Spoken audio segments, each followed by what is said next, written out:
The dawnless morning found Eragon in Udin's main hall, listening as the clan chief spoke to Auric in Dwarfish. Book 2, Eldest. Chapter 14, Celbedeil.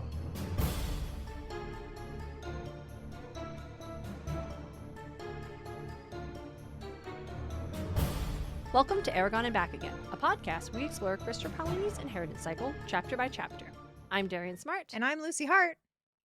And hey, Arya's kind of a bitch in this one. Yeah, she is. I know that's how I started the last one. Yeah. I also think, like, Eragon listening to Undin and Auric talking Dwarvish, I'm like, that's kind of boring. Just like, I don't understand anything that's happening. Yeah. I'm just going to sit over here. At what point is Eragon to start learning Dwarvish? Yeah. I feel like Eragon, you got to start learning Dwarvish. Like, especially in this for chapter sure. where you're being invited into, like, the Dwarven clans. They're going to teach you the clan, and now you got to learn their, like, sacred and secret for sure. like, history Yep. and belief system.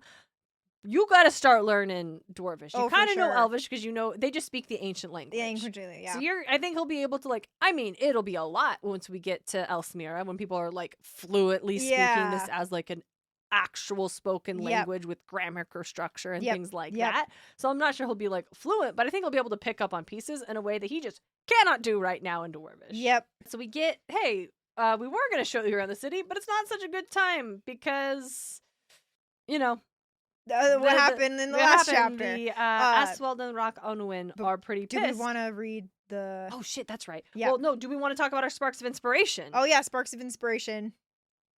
Darien, do you have any sparks of inspiration? Yes, I do have a spark of inspiration. Yeah. I had a wonderful social gathering with some friends the other evening. Yay. We went to a Pride Puzzle Night competition. Yay. Wherein we were challenged to put together a 1,000-piece puzzle in our group of 4. However, of the group of 4, only one of us was a puzzle girly.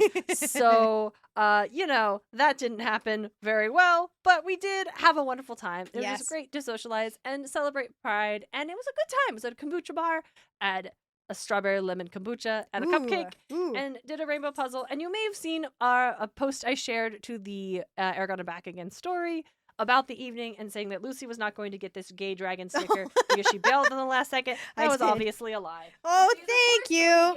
I get the gay dragon sticker. Oh. Yeah, they had free stickers on the table, and when we sat down at our table and I saw that dragon, I was like, can I have this one? Can this one be, I want this one, and I don't want, I'm just going to take this one. I'm just going to take it. I need it. I like it. Thank you. I sent Lucy a picture and said, you can't have it. But that was a lie. And I accepted it. I was like, I did not go. It's fine. It's fine. No. You had work. It's totally fine. It was a weird week. But it was a weird week. But it's okay. But it was, I don't know, just not a lot to unpack. Just nice to be at a Pride event with my friends in my town. Especially this year has had a lot, especially in Idaho where we live, having a lot of attempts to minimize and erase and make it harder just for queer folks to exist as their full and authentic selves. So Pride is an important time for protest. It's an important time to remember the hardships, remember how easy it is for us to get to those points where we are treated as if we do not exist, but also to celebrate the fact that we do exist and get to have moments where we protest and we push back and we rally and we mobilize, and also we get to drink kombucha and do rainbow puzzles with our friends. There you go. All things can be true. Yep. But it was a good recharge of, especially me who wants to write queer stories. Yes. And remembering that queer joy and just the simplicity of doing a puzzle with your friends and then completely failing and being the only team that didn't complete the puzzle. But it's fine. We had a fun time talking about Discworld and anime and all of these things. Absolutely. So. That's wonderful. Yep. Lucy, do you have a spark of inspiration? Why did I say it like that? I don't know. I've been trying to exercise more just because I know it's probably good for me. Yeah. I mean, there's that. The science is still out on that, but general consensus is yes, exercise is good for you. But it's like difficult for me just because I'm at work for 9 hours. I'm at work for 10 hours, but I have an hour lunch. And then I come home and the last thing I want to do is like work out. For sure. Yeah, and I'm on my feet for like those 9 hours, so I'm always like, I am walking around, I am moving, but I don't think it's like exercise to the point where I'm like my heart rate is elevated. The cardio. Yeah. And so I decided to subscribe to the Fitness Marshal, who's a YouTuber online, because I want to exercise, but I also want to have fun with it, and I like dancing. And so I was like, the Fitness Marshal does all of that. So I'm just going to do that. And he also like the first video I ever watched, he's like, we're not here to like lose weight. We're not here to like change our bodies really. We're just here to have fun and work out. Because if you're not having fun, what's the point of working out? And I was just like, aw. So, and it's also like Caleb who runs it, he's gay. And I think one of his dancers is bisexual. And it's just really LGBT positive. Man, I think this episode comes out in July. Damn it. And then it's also, he's also very, very kind and very, very like, he gets so involved in the dances. It's very entertaining to watch. While you're middle of July. Yep. Oh no. It's fine. We can extend it. We can extend Pride. Pride celebration. is all year long. There you go. You're listening to two queer women talk about a fantasy book series. You're celebrating Pride with us all year long. Thanks all for the year support. long. We love you. Yes, for sure. But it's, I don't know, it's really nice because he's always like, he's very, very positive in the whole, throughout the whole videos, all of them. He's like, you're doing good, like, just do it. And he also says, like, you don't even have to follow along with us. You're just, do your best, have fun with it, whatever. So it's just really nice to have that come from a fitness like instructor. Yeah. So I don't know. It's really up my alley. And so that's really inspired me because I've been just rewatching his 20-minute video over and over again. He has 30-minute video, but I think 20-minute video until I feel more like comfortable doing the 30-minute ones. Yeah. It's like 20 minutes, and I do stretch and I do some like exercises a little bit before and afterwards too, but it like takes up an hour of my time more or less. Yeah. And it's just a nice way to do. I like come home from work and I can stretch out all of my stiff muscles from walking around so long, and then I just exercise, have fun. And, moving your body in a different way. Yep, and it also makes it also. I've also found that I don't like. I've been trying to like decrease my amount of how much I eat at the evening too, just because like if I go to bed with like a full stomach, I will feel gross like throughout the night and the morning. Oh, so I've been trying and I've been trying to cut back a little bit, but because I'm exercising, I'm hungrier and it doesn't give me that bloated feeling. Yeah, because your body's using that nutrients. Absolutely. So I've been like, oh, cool. So it like really helps like balancing all of that. So yeah, and exercise gives you endorphins. Endorphins make you happy. Yes, for sure. So that's my spark of inspiration is wanting to exercise, and the Fitness Marshal provides that. So yeah. That's awesome. Yep. Okay, let's talk about Celbedeil. Yep. Why am I holding the book as if that's where the summary is written? Celbedeil. As a member of a dwarven clan, Eragon is entitled to learn more about dwarven customs. At the behest of Hrothgar, a priest, Ganel, teaches Eragon about dwarven religious beliefs and history. The lesson comes to an end when Arya arrives to collect Eragon, revealing her clear dismissal of the belief system. The matter is left unresolved, however, as the Aswelden Rock on the Wind have riled up the citizens of Tarnag against Eragon. The group has to leave early the next morning in secret. Yep. Lots of fun. I really like history and lore. Yeah, I really like the lore in this chapter. It's really interesting. So we get another example. I think we talked about this last chapter of Eragon taking Naswada's scroll with him when he goes to the temple. Yep. Like, can't leave this. Yeah, just I can't anywhere. leave I'm it. like, No, good for job, sure. Eragon. Yep, you absolutely. have a quest. He gets to the temple of Celbedeil, which we remarked we was described in the last time of being like very ornate. Like it's gold and white dome. Yep. It's like it's how Tarnag. I just want to make sure I'm not saying Tarnag. How Tarnag is. How its layout is, it's basically it looks like a bunch of steps leading up to this dome. Yeah. So the dome is like the center of this city, and it's the cupola, which I'm assuming is like the dome, glisten like polished moonstone, a milky bead floating atop a pyramid of gray slat. Because all the other stones or all the other buildings are just gray up to that point. And it's like we describe it as gold and white, but it's also incredibly colorful because there's jewels everywhere. Yeah. What is it? Says the walls are spotted with gems of every color and cut, though all flawless. And red gold had been hammered into the veins lacing the stone ceilings, walls, and floor. Pearls and silver provided accents. Occasionally, they passed a screen partition carved entirely of jade. Yep. This is ornate. Yes. This is wealth. Yep. And I do like the description of his first impression was color. Yeah. And I really like that because so far, like, we understand that, like, dwarves really like their jewels and stuff like this, but we've seen a lot of, like, rock and stone and iron. And normally that doesn't have a lot of color to it. So he first walks into this temple and it's nothing but color, which I really like. Yeah, and it also demonstrates, like, this is a religious temple.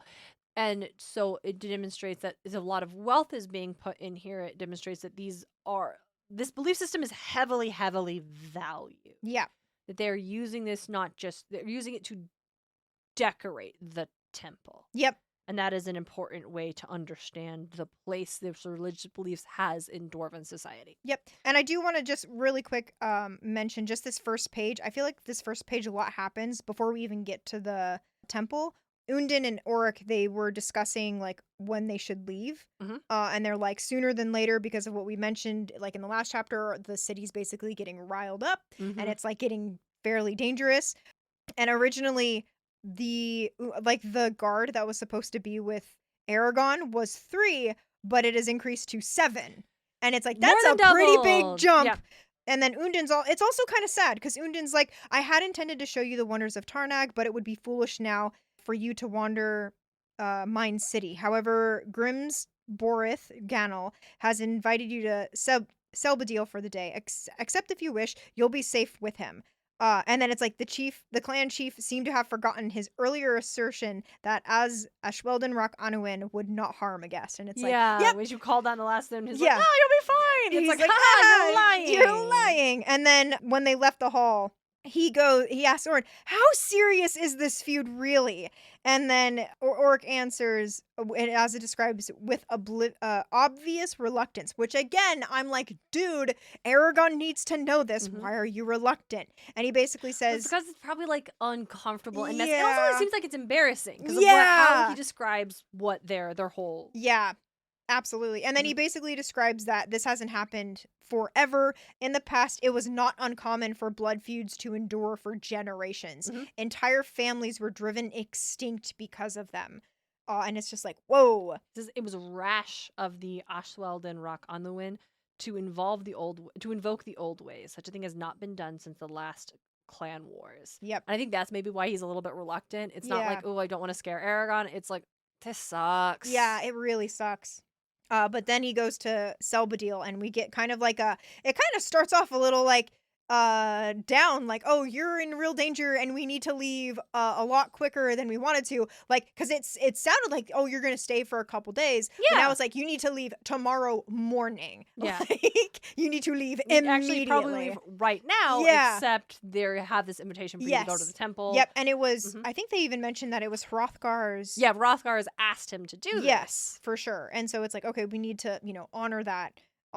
Yep. And then Saphira's like, yeah, you should go take Zarok. Yeah, I liked, because at first he doesn't take Zarok because he's worried it'll insult the two clan chiefs. He doesn't take it to dinner the night before, but he does take it with him here. And it's honestly, we get this like again, that kind of like gloomy tension follows him through the city because it's like empty. The few pedestrians and evidence averted their faces and turned down alleys to avoid walking with them.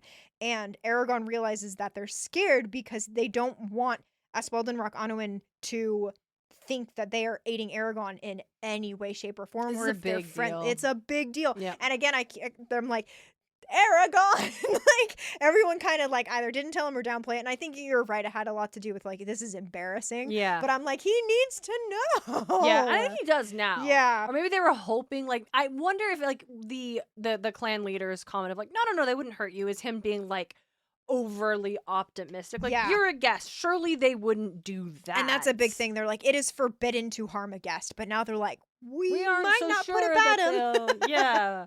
They may not consider him a guest. Yes. They may consider him an intruder. Yes, for sure.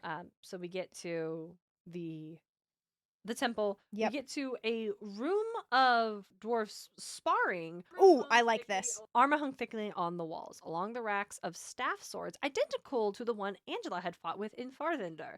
And I highlighted that, and I was like, from that we can gather that Angela is definitely using the same sword and probably has been trained in this kind of combat. Yep, which she's is definitely been here. Immediately on the next page when he remarks, I've never seen their like, except for one an herbalist used in the Battle of Farthinder. Yep. The dwarf sucked his breath so mad. and let it hiss out between his teeth. Angela. His expression soured. She won her staff from a priest in a game of riddles. It was a nasty trick, as we are the only ones allowed to use Hrathvir, she and Arya. So we can gather that Arya apparently can use this weapon too. So, which is just adds so much delight to Angela as a character to find out that she won this. It sounds like a cool staff sword, very cool, and she won it in a game of riddles. Yep. Because she's like, I want to learn how to use that, and you aren't gonna let me, so I'll do it myself. Yes, it does. It definitely sounds like a thing that she's like, I like that, and I want it, so I'm going to use riddles to win it. And that's like, so Angela. It was a nasty trick, and I'm like, hey, sounds like y'all agree to the terms of the game. Yeah, it does. If she's walking around with it, for sure. But they're just real salty about it. Yeah. Which is very fun. I agree. Very fun. So we get to, he's going to acquaint Eragon with the dwarf conditions. Never before has an outsider been taught our secret beliefs, nor may you speak of them to human or elf. Yet without this knowledge, you cannot uphold what it means to be Narla. You are Ignitium now. Our blood, our flesh, our honor. Do you understand? I do. We get a crash course into dwarven religious beliefs. Yeah, we do. Very fun. Yes. I like how it's described each of the important, like, gods, the dwarf gods, where the Guntera, king of the gods, is the first one we meet. They have statues. Yep. And I like that. They also say they don't use, like, tapestries or any fabric. It's all stone carvings, which I really like. And he is warrior and a scholar, though fickle in his moods, so we burn offerings to assure his affection at the solstices, before sowing, and at deaths and births. I think the next one is we meet his wife. Oh, yes. Who is like a sea deity, Kilf, goddess of rivers and the sea. And we get a statue of her, and she's holding a chunk of porous red rock that Eragon did not recognize. And he's like, what's that? Coral taken from deep within the seas that borders the Bayors. Coral. Our divers found it while searching for pearls. It seems that in brine, certain stones grow like plants. Eragon stared with wonder. He had never thought of pebbles or boulders as alive. Like, here was proof that all they needed was water and salt to flourish. It finally explained how rocks can continue to appear in their fields in Paolini Valley, even after the soil had been combed clean each spring. They grew. And this is such a fascinating... And I think... Has Brom mentioned this in the past? I honestly don't know. Was he mentioned some comment about the dwarves believe rock grows? Or am I conflating that with a future conversation? No, I don't think so. Maybe? I honestly don't remember. Here's the fascinating meta implication of this element of Paolini, including her holding coral. Yes. And the dwarves demonstrating that they believe coral is alive, or that it's a rock grows like plants. Yeah. And then Eragon takes that as like, oh, rocks must be able to grow then. Yeah. But we, as the reader, know that's not correct. Yeah. Coral is... I just need to look up how to explain coral. Yep. Like, because it's not... What is coral? I know, right? It's like, So it's an animal. Like, the rock of a coral is like the remains of an animal. It's an invertebrate. And the little polyps. Coral's not a rock, it's an animal. Yeah. And it's calcium. It secretes calcium carbonate, and it forms a hard skeleton. Yeah. So it seems like it is a rock. Yep. And when it dies, the remains, like if you've ever found coral washed up on a beach, it seems like it's rock hard because it's calcium carbonate. But it's actually just a colony of many, many, many, many, many identical polyps. Yep. That can reproduce sexually and asexually. And they eat and like plankton and stuff like that. And they even have like stinging cells on them. But they're a colony of animals. Yes. They're not rocks. Yep. And we know this as the reader. Yes. And so the dwarves don't know this. Yep. And it's not bad that they don't know this. Yep. Because why would they know this? Like, we would not know what the hell a coral is. Like, I had a double check. I was like, I know what a coral is, but what is a coral? Yeah. But if you didn't have, like, a microscope to see the little polyps and the ability to study these things that live underwater where you can't breathe. Yep. The conclusion is not incorrect to assume that this is a rock that grows when it is exposed to salt water. Yes. Except that it's been put in a religious temple. Yeah. Which is just, I feel like, communicating to the reader that everything about this is not true. Mm-hmm. That the dwarves believe it, but that does not make it true. Because they believe coral is a rock that grows. Yes. But that is not true. And the fact that Paolini chose to use the word coral, yeah, that is a recognizable word to the readers, he could have made up a word that the dwarves use to describe it. This is a fantasy world. It could be a rock that grows. Yeah, but it's not. It is explicitly coral. Or they could have used a dwarven term, and then later on, it's mentioned that no, that is a thing that the elves or someone else calls coral. Yes. And it is actually a bunch of little animals. Because that conversation... Yeah, the fact that he chose to use the word that we recognize and understand what it is. Yeah. Then it's not like they're at like this science institute or just a general like cultural thing. These are secret, deeply held beliefs. And the second deity we meet, we are told something that we know is fundamentally false. Yeah. And then I think it's just meant for the reader to be like, none of this is true. Yeah. And not even in a way where it's like, not to talk about Discworld for 2 books in a row. 2 episodes. 2 episodes in a row. But there's just a pantheon of various gods in the Discworld. And they're just all real. Yeah. And it's like, whatever. It's fine. It's in Allegasia or in like the Lord of the Rings. There are gods. Yes. It's not like that. Mm-hmm. Like, I think including coral here is meant to communicate that the dwarven religion is not real. Mm-hmm. It's something they believe, and it is as real as any religion. But even though this is a fantasy world, where they have, like, we could just be like, yeah, sure, these are the dwarven gods, and this is what they believe, and maybe there's also other deities that do other things. Like, the inclusion of the coral, I think, is, whether intentional or not, and I do think it is meant to communicate that the dwarves are wrong. And this is not the truth of the existence of the world. Yeah. And it's also like Eragon taking it the final step and saying, oh, rocks grow. Yeah. They just need a little water and salt and they grow. And that's why we keep finding them. And it's like, we know rocks don't That's not how rocks work. Yeah. That's not how rocks work. I'm pretty sure they form over... Yeah, they form over time. They're minerals and they're like, you know, but they don't... sedimentary metamorphic rock. Yeah, but they don't grow. They don't grow like a plant grows, right? And especially like every spring. No, rock formations take years. Yeah, they're just gonna be more rocks. Yeah, there's just rocks. There's rocks. Sorry, Eragon, you're a farmer. This is your fucking lot in life. Yeah.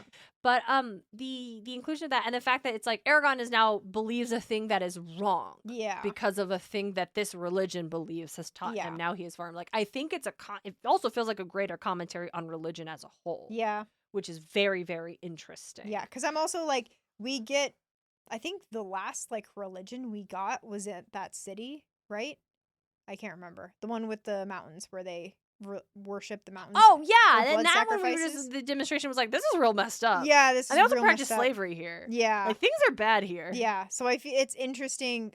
Because we've had like faith and like burial. With like cultural customs and beliefs around death. Beliefs around that and things. And like what happens to the soul if it's not buried properly and all of these things. But like, I feel like and I can't remember if we had one in between, but I think from just what I'm remembering, the 2 biggest religious like impacts currently are one that's like, oh, that's fucked up. On Hellgrind, yeah. And then this is false. Yep. And so it's an interesting play. Yeah. It's like, it could have just been like, doesn't really, it's interesting because without the coral, it's just, these are what the dwarves believe. And that's nowhere the other. It's a religious belief system of the dwarves, just like that. Hey, that last one believed that the mountain, they worshiped the mountain, and that was real messed up. Yeah. Then now we have the dwarf one, which seems pretty fine, all things considered. Yeah, for sure. But like the coral thing is meant for us to be like, no. Just because this is a fantasy world doesn't mean this is what's happening. Yeah. I think that's really interesting. Yep. But even like Eragon, he like learns more about like the history of like the world and the king of the gods and all this stuff. But Eragon even has a thought of like, well, how does he know? Yeah. And he sensed that would be an awkward query, however, and merely nodded and listened. Yep. Which is like, that's the other thing. It's like, well, he says all these truth, and he's like, well, how does he know? And it's like, it's faith. This is what they believe. Yep. Yeah, he asks that after they come across one of the nude statues of this person, Guntera may be king of the gods, but it is Helsvog who holds our hearts. It was he who felt that the land should be peopled after the giants were vanquished. The other gods disagreed, but Helsvog ignored them and in secret formed the first dwarf of the roots of the mountain, or from the roots of the mountains. Then he kind of goes on to explain the other creations where jealousy swept the gods, and Guntera created elves to control Alagasia for himself. Then Sindri brought forth humans from the soil, and Urdur and Morgothal, thank you, combined their knowledge and released dragons into the land. Only Kilf restrained herself. Why? We don't get mermaids? I know. Let's do mermaids. Mermaids. Give us mermaids, Paolini. Right? So the first races entered this world. And so that's when Eragon's like, how does he know any of this? And that also contradicts what we know about the history of the races entering Alagasia. Yes. Like, to suggest that, like, oh, the thing is like, oh, they created elves to control Alagasia, and then the humans, and then the dragons. But what we've been taught by others, Brom, right, is that the dwarves and dragons existed in Alagasia first, and then the elves and humans, and then migrated from across the sea. Yep, and then the Urgles followed them. Yeah, and so I'd used the right term that time. Yay. Yes. And so the idea that they were created in this order in Alagasia specifically, is. And not just in the world, but in and of Alagasia. Yep. And that's like, again, it's a creation myth. It's like, fine. It doesn't have to be correct, but I think there's an intentional element here to show that this doesn't track and is not the truth of this world. Yep, absolutely. I want to say, like, my favorite creation myth, like IRL, is one of like Native Americans where they say the vulture made valleys by the sweep of its wings. Yeah. And I remember that so vividly, and I love that so much. It's Sorry. very good. No, I just remember that every time good. like creation myths are mentioned, I think of that first. I love it so much. Sorry. It was very good. And then we get one more comment about how, like, hey, dwarves need to be buried in stone. Yep. Or our spirit will never join Helsvog in his hall. And so he says, like, it is your responsibility, like, if a dwarf dies in your presence, unless you are, like, injured. Yeah, unless you can't do it. Yeah. In the absence of injury or enemies, Hrothgar will exile you, and no dwarf will acknowledge your presence until after your death, if he fails to make sure they are buried correctly in stone. And I think all this is super interesting. Also, he gives him a I like enchanted this necklace. It's a pommel and the miniature silver hammer. And basically, it's like, hey, Hrothgar's worried that Galbatorix may have gleaned an image of you from the minds of Durza the Razak or any number of soldiers who saw you throughout the Empire. And everyone's like, why should I fear that? Because then Galbatorix could scry you. Perhaps he already has. And Eragon's like, I should have thought of that. Shit. Like, shit. Oh, no. But, like, I don't blame him for not thinking of that. But it is like, I'm glad someone thought of that. Someone did, for sure. And I don't know if it's mentioned here, but I think, like, assumedly, Galbatorix has been around a while, and he's seen a lot. So I don't think it would be too hard for Galbatorix to scry Eragon and find out exactly where he is. Yep. So just taking a guess based off of any other thing he can glean about. Absolutely. Even if you can't see it. Yep. But right, he's been in a lot of places. He's probably could glean where he's at as long as he's been there. Yep. So the necklace will prevent anyone from scrying you or your dragon as long as you wear it. I place a spell myself, so it should hold before even the strongest mind. Be forewarned, when activated, the necklace will draw upon your strength until you either take it off or the danger has passed. And then everyone's like, what if I'm asleep? Could the necklace consume all of my energy before I was aware of it? Nah, it'll wake you.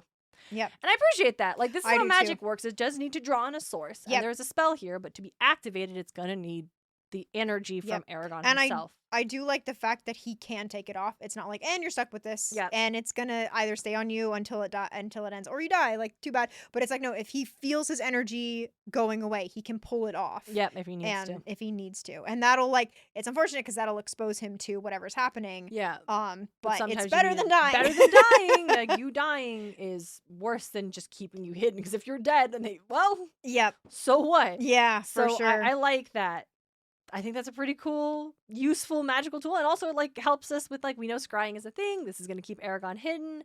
And now it's a threat. Like, we now will be aware if someone is looking for him. Yep, But for sure. also, there's no way to know if it's friend or foe. Yep. And so if someone is, like, if, like, Niswata needs to get in touch with Eragon and she asks Angela for help to scry him and figure out where he's at or if he's safe, they won't be able to do so. Yep. And I think that's super interesting. Like, there's a trade-off that Eragon isn't considering here. Yeah. But, like, I think this is fine. I think he should do this regardless. Yes, obviously. I agree. Last super interesting thing is, like, he's seeing, well, not last super interesting thing. Next super interesting thing is, like, they're seeing a lot of, like, the text of, like, how the dwarven language. And he asks, why do dwarves write with the same runes as humans? I like this. And it's like, it's the other way around. Humans write with our runes. Yep. When your ancestors landed in Alagasia, they were illiterate as rabbits. However, they soon adopted our alphabet and matched it to this language. Some of your words even come from us, like father, which was originally Farthen. Yep. So Farthendur means our father. Mm-hmm. Makes a lot of sense. Now, I find, again, the comment of, like, the humans were illiterate.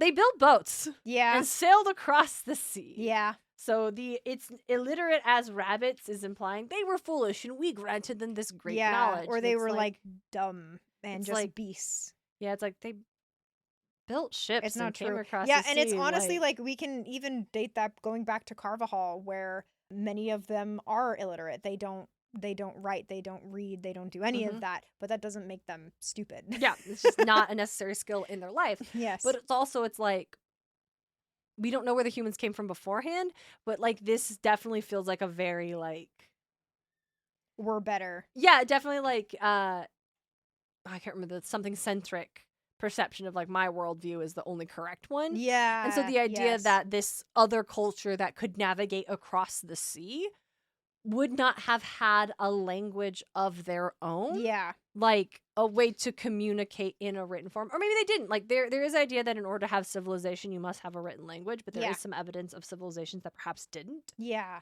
But either way, I very much doubt that the humans that came across the sea did not have some form of written language. Yeah. It probably just wasn't the same as what the dwarves used. Yeah. And then they adopted the dwarven one. Perhaps they used pictographs instead of these kind of runes or something like that, or an earlier stylized script, and adopted the runes as a more simplistic, not simplistic as a bad way, but simplistic as a more direct for sure form of communication. And it could have been like they I was gonna say something about oral stuff, but that's not written.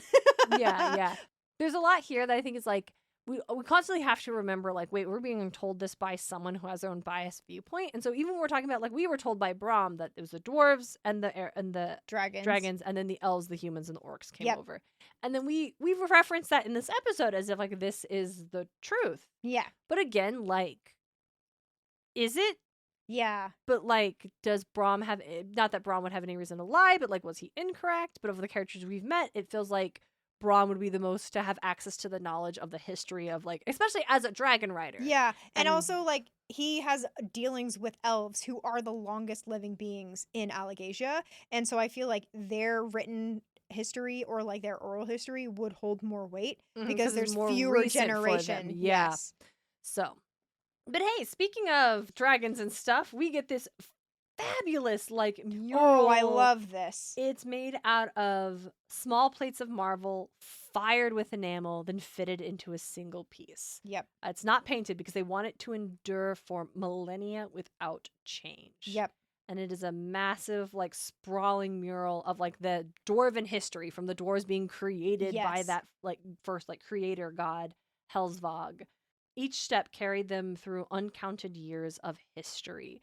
The dwarves were once nomads, seemingly endless on the plain, until the land grew so hot and desolate they were forced to migrate into the Bior Mountains. That's how the Haderach Desert was formed. And that also makes sense, like, there are places in the world that were once lush, vibrant climates that the climate changed and have become the Sahara Yes. is one of these examples of this place that used to have water. There is a ancient, like prehistoric cave illustrated. It's called the Cave of the Swimmers because it depicts people swimming. It's in the middle of the desert. Like, how would that be? It's because people used to swim there because there used to be water. Yes, there used to be water. And so it changed because they are still on a planet. Yes. You don't really think about that. But this still takes place on a planet spinning through space somewhere, and the planet tilts and changes. Yep. We see the even if they don't know that, the domestication of the Fel du Nost and the carving of Istra Mirdem, the meeting between the dwarves and the elves, the coronation of each new dwarven king. Dragons frequently appeared, burning and slaughtering.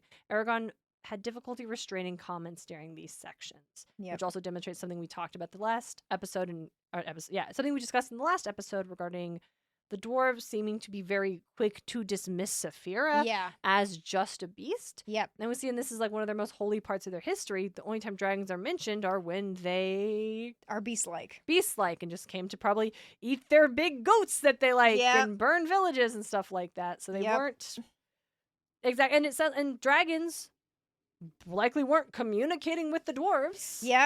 The only type of communication that occurred between dragons and any other humanoid was when Eragon found the egg. Because we all get to the war between the dragons and the elves. Here, dwarves devoted a vast amount of space to the destruction wreaked upon Allegasia by the two races. Eragon shuddered with the horror at the sight of the elves and dragons killing each other. The battle continued for yards, each image more bloody than the last. Remember, each step alone is so many years. So this lasted a long time. Very long. Until the darkness lifted and a young elf was shown kneeling on an edge of a cliff, holding a white dragon egg. It's Eragon, the first rider. It's a good likeness, too, as he agreed to sit for our artisans. Which is wild. Wait, so these were made in time as things were happening. And so I love that it's like you're looking at a very good likeness of Eragon, the first rider. And what I do like is that they don't look alike at all. Because I think, and I was like, good job, Paolini. Because young Paolini, because if they looked anything alike, I would have called. Weird. I'm like, nope, Mary Sue, like absolutely not. And he's like, I always imagined him older. I'm like, he's an elf. I also had that thought. I'm like he's an elf. He could be very old right now. But I do like that the only thing he recognizes in him was the set of his shoulders, high and tense, reminded Eragon of how he had felt upon finding Saphira's egg. And then he goes, like, we're not so different, you and I. And then I don't like.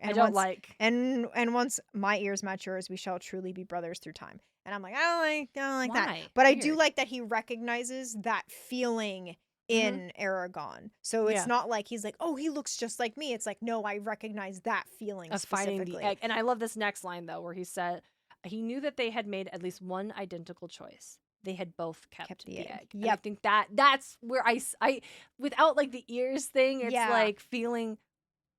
Again, it's just, you and I have just gone on record that we don't love the human riders will look like elves. Like that, we don't need to unpack it again, although we certainly will. I'm sure we will, but today we do not need to. But more just like the connection, and it's like, and Eragon was given the name of the first rider. And that's super interesting. And that has not been a thing he's gotten to unpack a lot yet. And the not just the name of the first writer, but the fact, and he sees this played out, that it really cements him that they both made a choice. They both found a dragon egg, and they both decided to keep it. And Eragon didn't.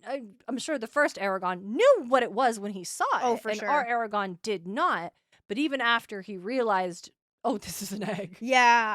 He elected to keep Saphira. And then we're already bonded at that point. So it was never, but like still, the choice of I will care for this creature and I will keep this creature. Especially the first Eragon, like that was before the bond was there, right? The magic was there. And I love that. I think that's getting like, one, the beautiful mural, the history, like, and getting there. But this was also like hundreds of years ago. This was also an ancient time ago when the first dragon rider came to be. But we don't have any more of this because then Arya shows up. And then this interaction, I feel, is totally unnecessary. Arya appeared approaching from the far end of the gallery. She scanned the wall with the same blank expression Eragon had seen her when she confronted the Council of Elders. Whatever her specific emotions, he sensed that she found the situation distasteful. And it's like, geez, and then we've been like, is this not an accurate history? Yeah. What about it do you not vibe with? Yeah. And she makes this comment when they greet each other. You've been educating Eragon in your mythology? Unnecessary. One should always understand the faith of the society one belongs to. Yet comprehension does not imply belief, nor does it mean that those who purvey such beliefs do so for more than material gain. Yep. And he gets immediately pissed. Like, you would deny the sacrifices my clan makes to bring comfort to our brethren. I deny nothing, only ask what good might be accomplished if your wealth were spread among the needy, the starving, the homeless, or even buy supplies for the Varden. Instead, you've piled it into a monument of your own wishful thinking.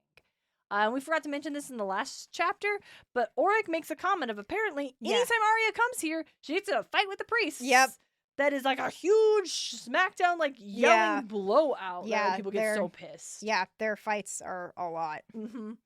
And so he gets pissed. He's like arguing about like, we do this, we keep this. If this didn't happen, like our flocks would give birth to one-eyed beasts, and the heavens would shatter under the guards' rage. Only our prayers and service prevent this from happening. If not for Hellsvor, where Eragon soon lost track of the argument. He did not understand Arya's vague criticisms of Dumisquan, but he gathered from Ganel's response that, in some indirect way, she had implied that the dwarf gods did not exist, questioned the mental capacity of every dwarf who entered a temple, and pointed out what she took to be the flaws in reasoning, all in a pleasant and polite tone.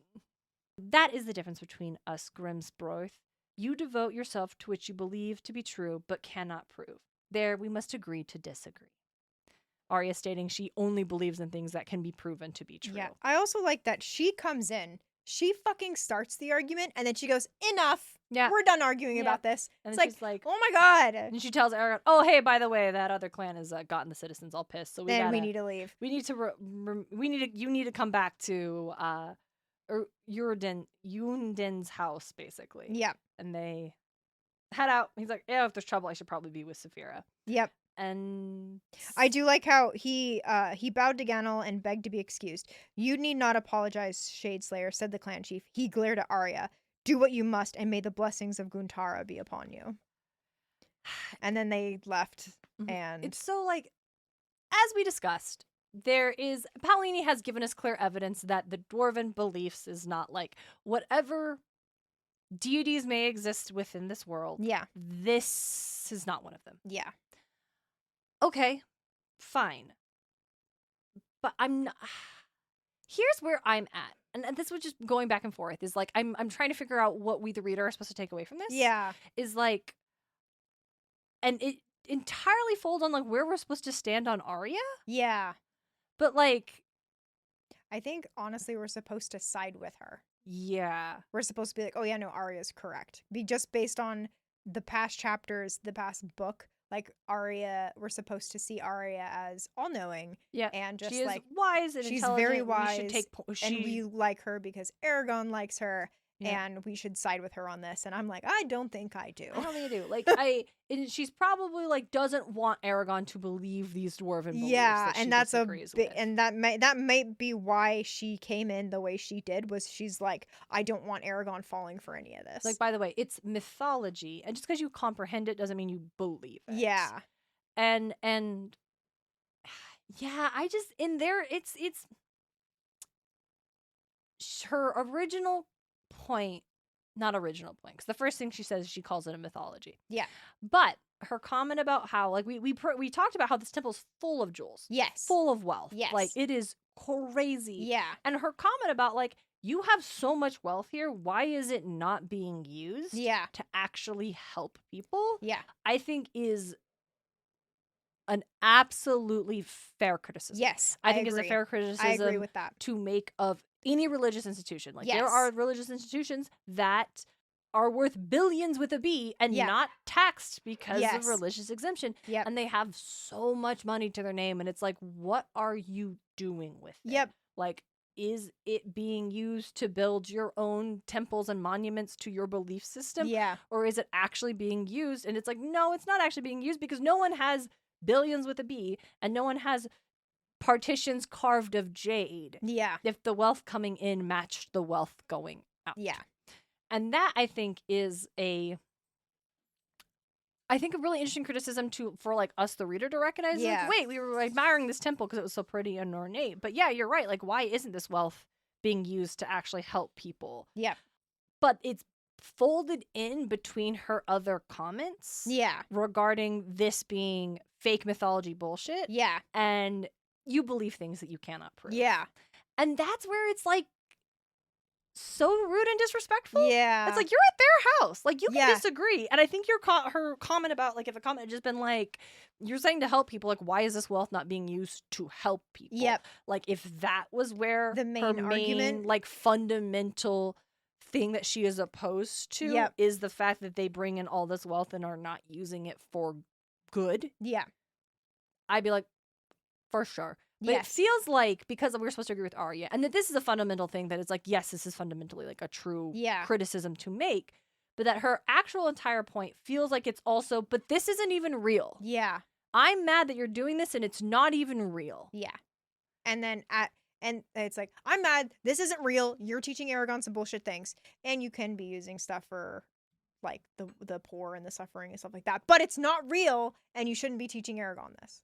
Yeah, that's what it feels like. Yeah, so the king himself asked Eragon be given access to this sacred knowledge, and like that, there are lots of religions I have encountered in my life that I'm like fundamentally opposed to, right? That have teachings and elements that I'm like, I, one, don't believe in this, two, do find it rather distressing, and feels more like a thing of control. But I would not go into a place where this is practiced, or in someone else's house who practice this, and then pick a fight with them about it. Like, that's just not cool, especially in front of an outsider who's being taught these ways as and a it's term honestly, of like respect. It's important for Eragon to learn this, because children, I would assume, dwarf children are taught this at a very young age. And so they all know all of this. Yeah. Whereas Eragon is now basically a dwarf in their eyes. Yeah. And he needs to know this. Especially with it being the fact that he's been accepted, like Hrothgar accepted him into the clan is such a big deal and is causing distress. He needs to be able to know. Walk the walk. Yes. He needs to be fully committed. Like, it is essential. Yep. And it's like, if Arya wanted to have this conversation with him about, like, this is not legit, you can do that outside.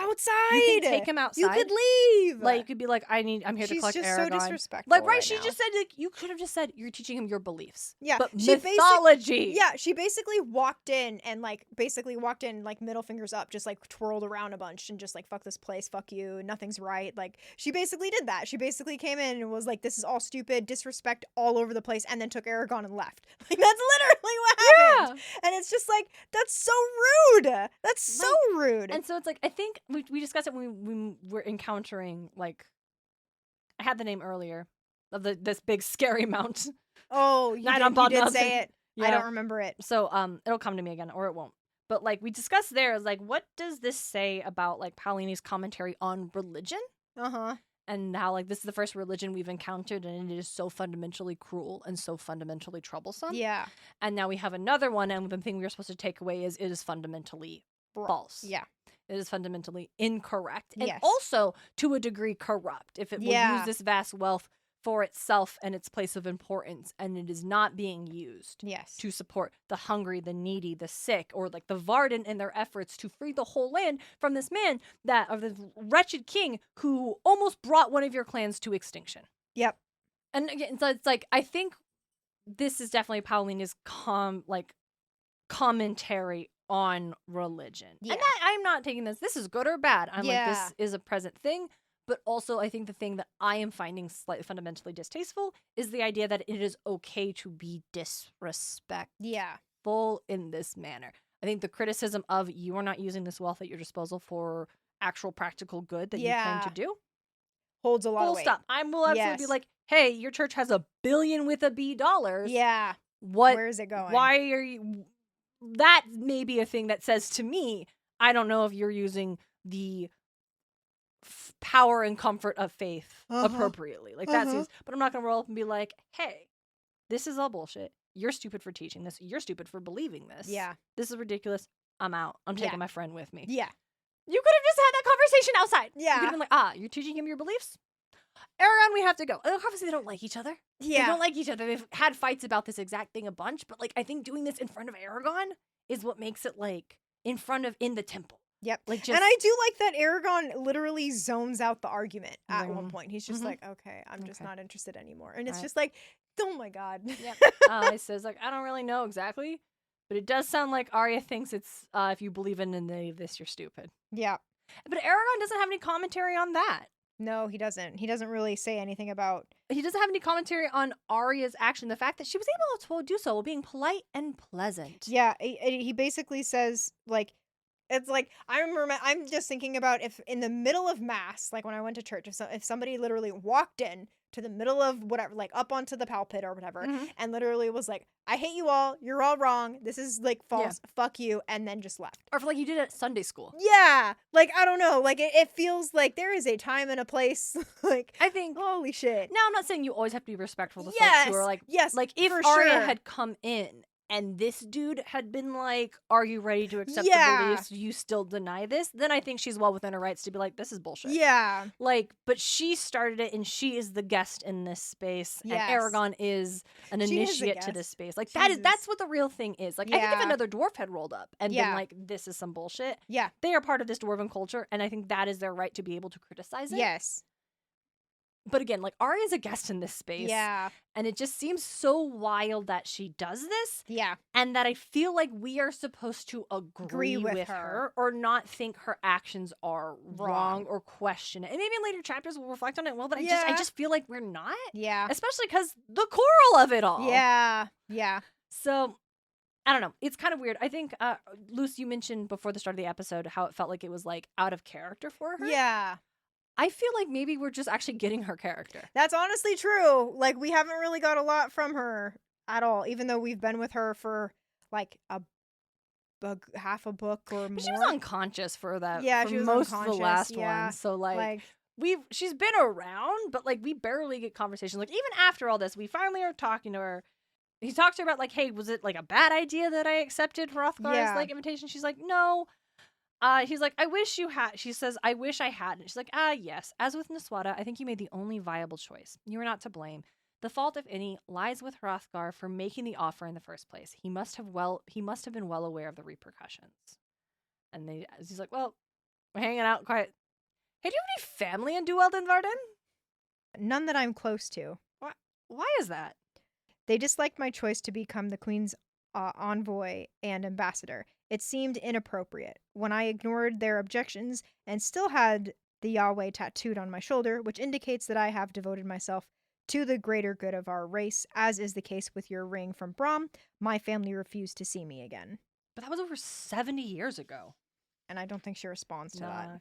So he decides to change the subject. Are there any other elves outside of Duweld and Varden? 3 of us were sent forth from Elismira.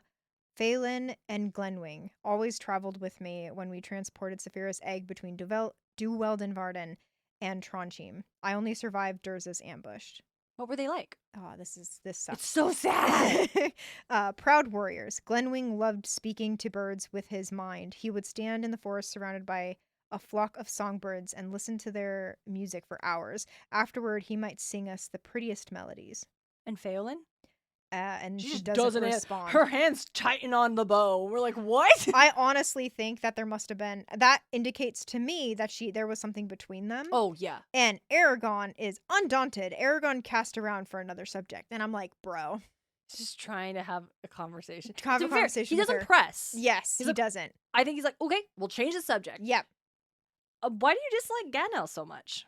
And then her response is so weird. Her response is so weird. Yeah, that is a discussion for another time. But she, like, touches his face. Him suddenly, touched his cheek with soft fingers. Eragon flinched in surprise. Then she stood and calmly relocated herself across the courtyard. I honestly think she meant that to distract him. Yeah. It feels very intentional to distract him. Stop asking questions. Yeah. He's like, and Eragon's like, I don't understand, he said, leaning against Saphira's belly. She snorted, amused, and curled her neck and tail around him and promptly fell asleep. Yep. I do want to mention something really quick. Please. That in their walk from the temple back home, They left the temple and they were surrounded by a dozen warriors trotted through the city. As they did, Eragon heard shouts from an angry mob on a lower tier. A stone skipped over a nearby roof. The motion drew his eye to a dark plume of smoke rising from the city's edge. So it kind of amplifies Arya's like, we need to leave. Like, you need to stay. You need to stay in whatever the place we are staying in, because it's not Celbedeil. It's somewhere else. I think it's Yundin's like house. Yeah. So that you need to stay there, and then you need to leave the first thing in the morning. And so it just kind of amplifies that. Very clear. These protests to his presence are growing into riots. Yes, and so it's bad. And so then they discuss, and then that's when and I like how the safest place for Eragon to literally be in is tucked beneath Saphira's neck and claws and tail.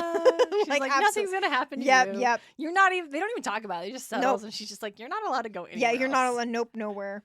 They like have to sneak out of the city. He has to like tie rags around Saphira's claws and Snowfire's hoods so it doesn't make sound as they walk. Yes. That's crazy. Yeah, and it's like at the first hint of light in the sky, then they leave. They take some rafts out.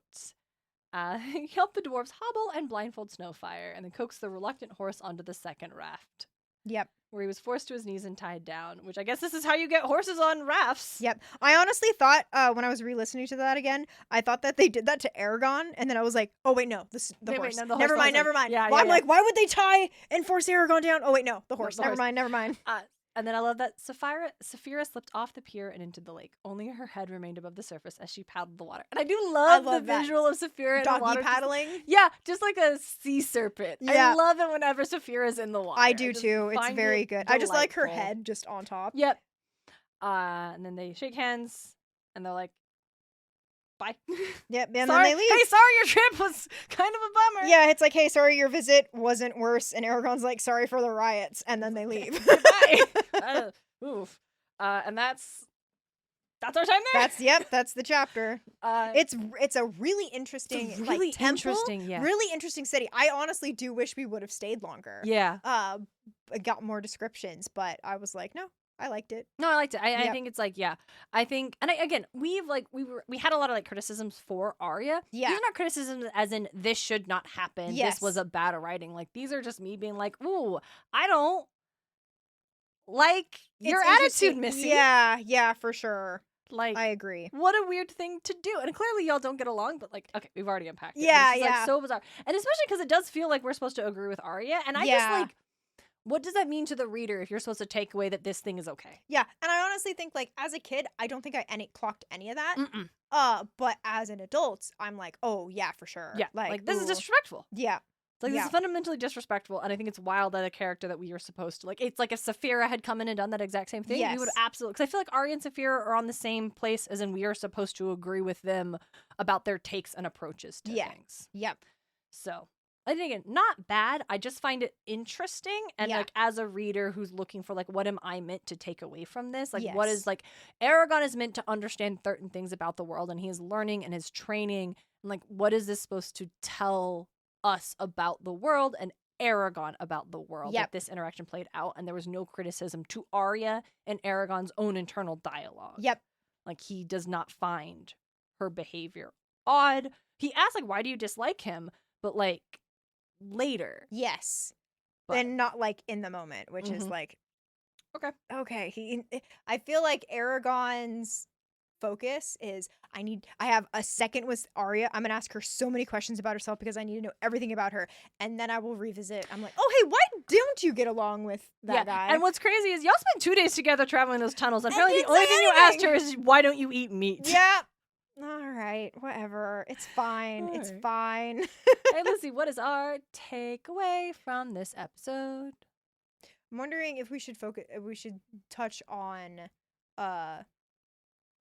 the like Arya's like blatant disrespect, but I'm not sure like what is the because I think the impact I think you're right in like trying to like what am I the reader supposed to take from this as a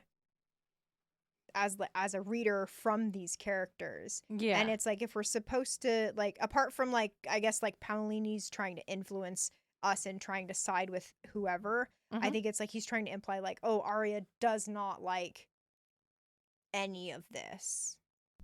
Like, to be fair, just because something happens in a piece of media does not necessarily mean that the person who is creating this media is saying that thing is okay. Yes. Like, there are medias where horrible things happen and are presented that the creator is not saying this is an okay thing that has happened. For sure. But often it is because whatever this thing is, like, there will be a point where we are supposed to understand that this is not okay. Yeah. Like, there is some sort of criticism or critique of the interaction within the thing itself that lets us, that communicates the I think of like Has Been Hotel. Yes. And there is a very unhealthy, toxic, violent relationship dynamic that is presented within this piece of media that a lot of audience members, probably not a lot, but a loud number of audience members took away with saying, oh, this show is promoting unhealthy relationships. This show is promoting abusive relationships. So the fact that we are well aware that this is a bad relationship, that the other characters respond to it negatively. We see that it's not good. Yeah,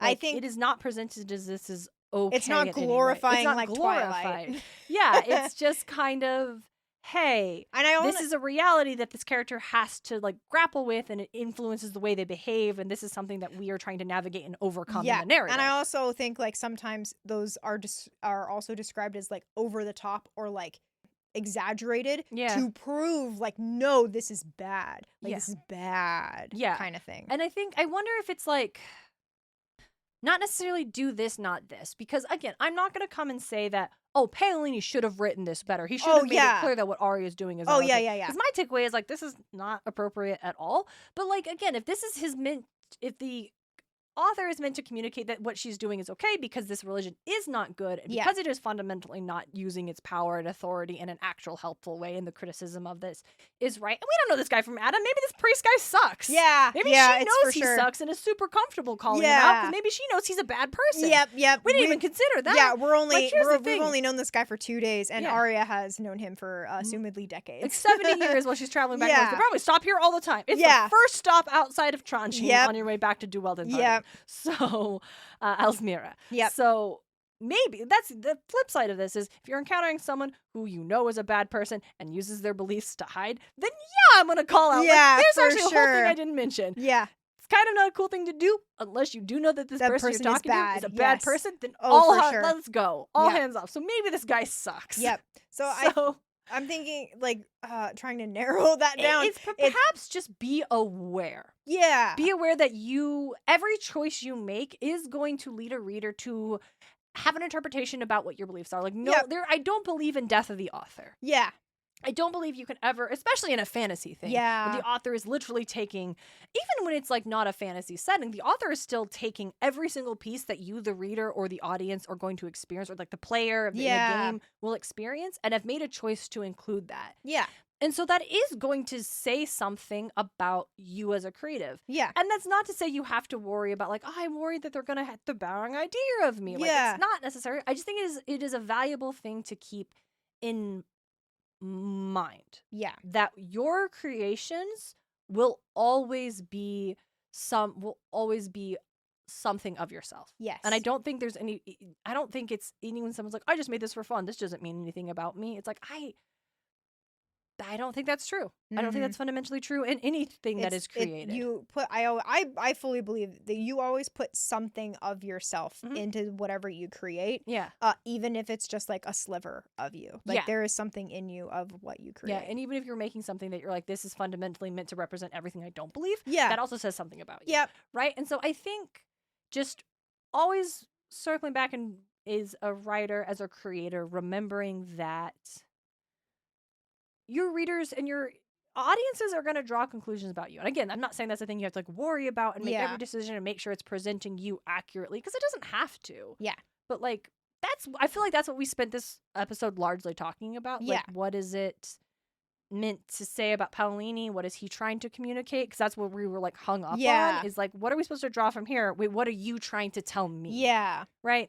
And that's just while once a thing is out in a world, the audience is going to interpret it in whatever way. And sometimes they are going to interpret it in, like, with the Hazbin Hotel thing. Yeah. They are going to interpret it in a way that you wrongly. did not intend. Yes. And you can point to other things in your media to be like, actually, this is what I was going for. Yeah. And whether or not you were successful is going to kind of depend on the person to person. So Yeah. I think this writing tip is not to mint, like, then make sure you're always putting your best foot. Like, that's not what it is. Yeah. But I think just, it's not a conversation because once a thing is out there, it is out there. It is out there, and it is static forever. That thing will be unchanged. Yep. Right? Even if you're like, here's the George Lucas new director's cut of Star Wars. Like, that thing as it is unchanged. Yeah. And so people are going to interact with it as they will. So it itself is not a conversation, but it is a piece of dialogue. Yes. Yes. Does that make sense? I think so. I also think, like, being aware is a good thing, but also, like, being aware that's going to happen, that's going to happen. People are going to interpret the things the way they interpret things, and you really can't help it. And that's also a thing, I'm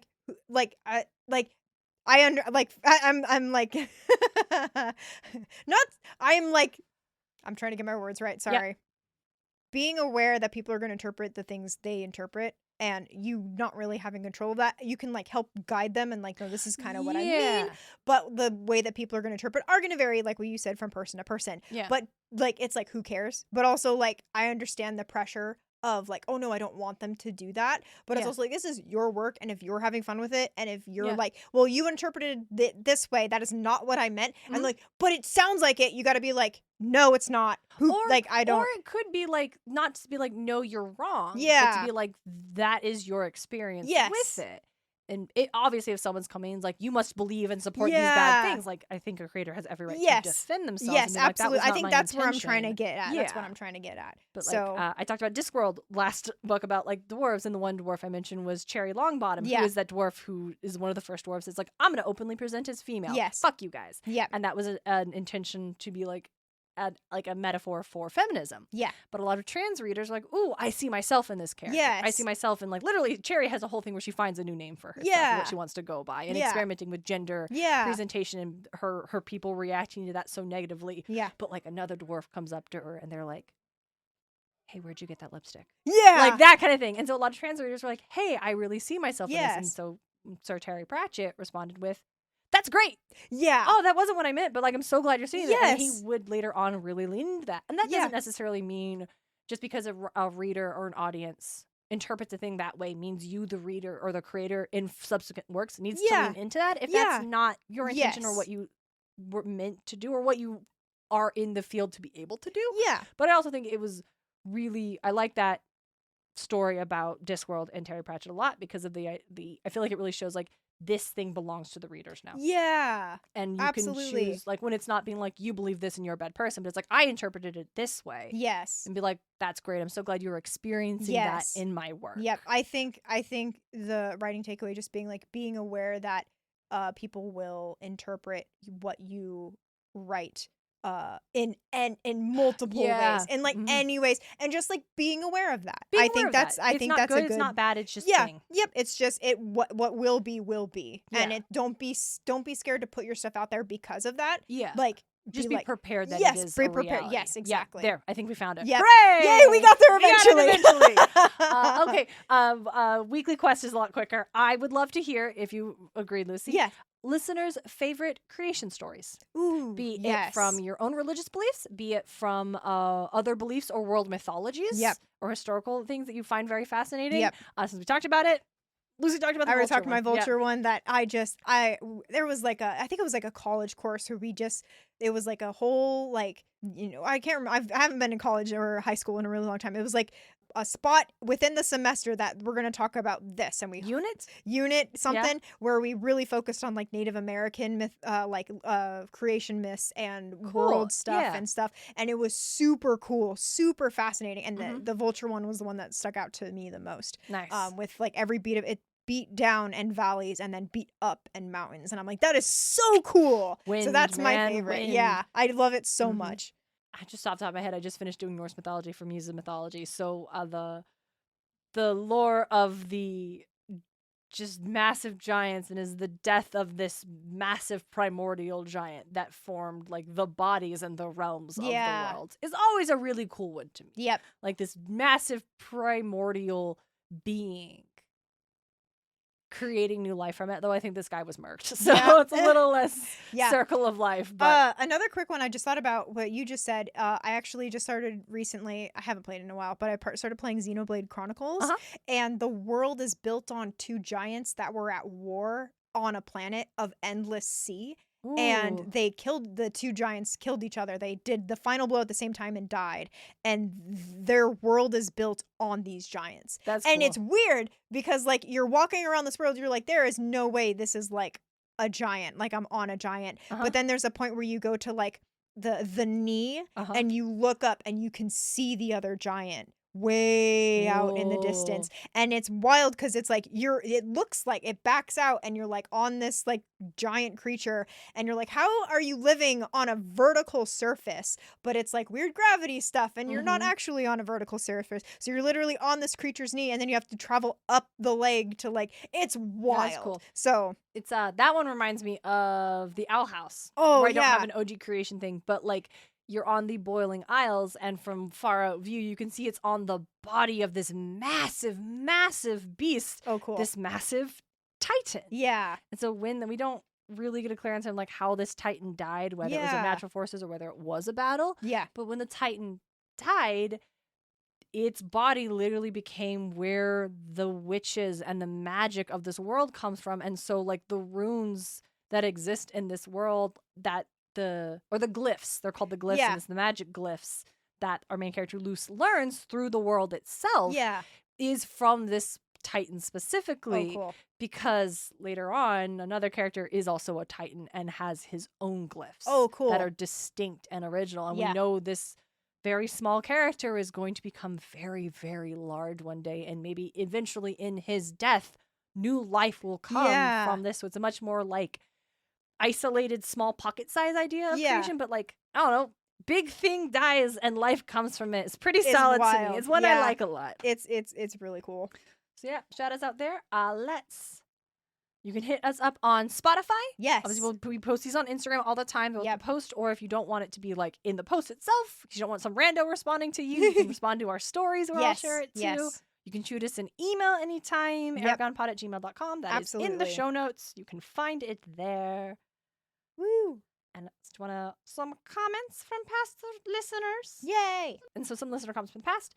Way back, Book 1, Bless This Child, Art Lahem, and Mandrake Root and Newt's Tongue. He said, my favorite superstition is the Midwest idea of not looking into a corn maze at night or something will look back. Yep. Growing up backwoods Midwest has permanently made me afraid of the woods at night. Yeah. That's fair. I lived across the street from a cornfield. Yeah. Didn't like the fact that it was would sometimes at night would see it out my window, and I just didn't really like it. Just I still feels bad about it. We have there's a spot over here where it's like, oh, you can walk through the corn maze, and I'm like, oh yeah, sure, walk through the corn maze, and I like 3 steps in, I'm like, this was a bad mistake, and I don't want to be in here anymore, even if it's bright daylight. I'm like, nope, creepy. So creepy. Another one from Kayla in the next chapter was Arya's test. My favorite test, it's not exactly a test, but in the Ranger of Marzana, the main character serves a goddess. If she fails in her work or needs additional help as part of the test the goddess has given her, she is physically maimed and altered to be more animalistic, both physically and mentally, by the goddess, which I find fascinating. That is very fascinating. Oh my goodness. Wild. Just forever change if you do not complete this test. Woof. Or like fail the test by needing help? Like, wow. Yeah. What does that say about this goddess? Yep. Comment from our chapter on Hrothgar's gift from user Zohar. This one's a Spotify one.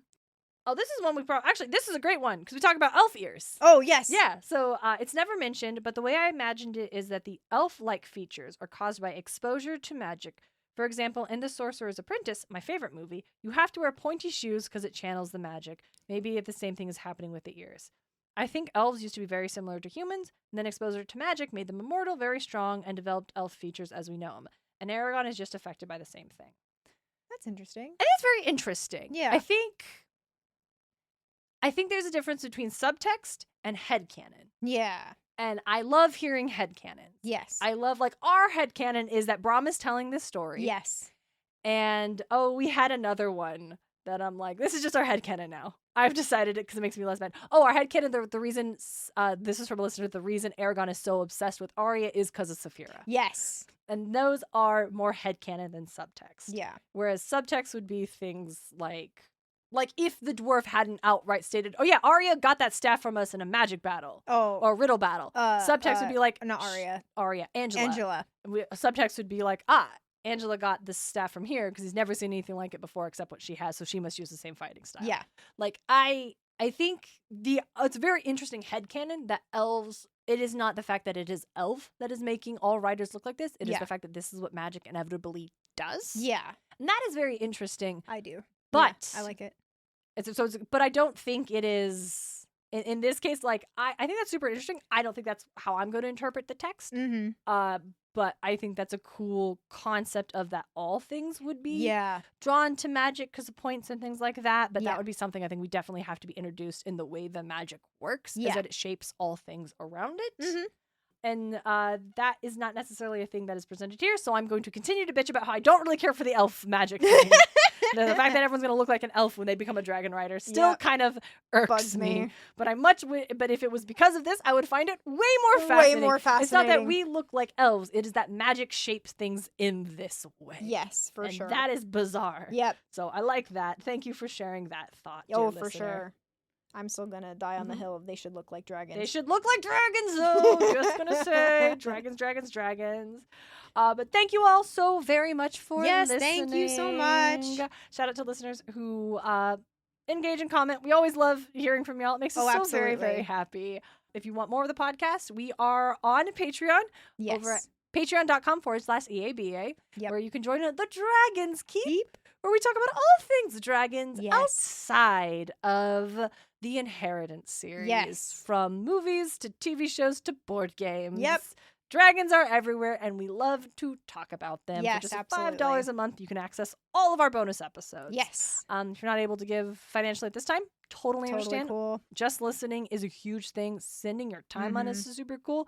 You can also join for free over on Patreon, where you will get access to outtakes, often us cooing over the cats, and occasionally spoiler-filled conversations about things that happen later that we can't discuss here because we are a spoiler-free podcast unless we're talking about Angela or Murtagh, but shut up. Which shush.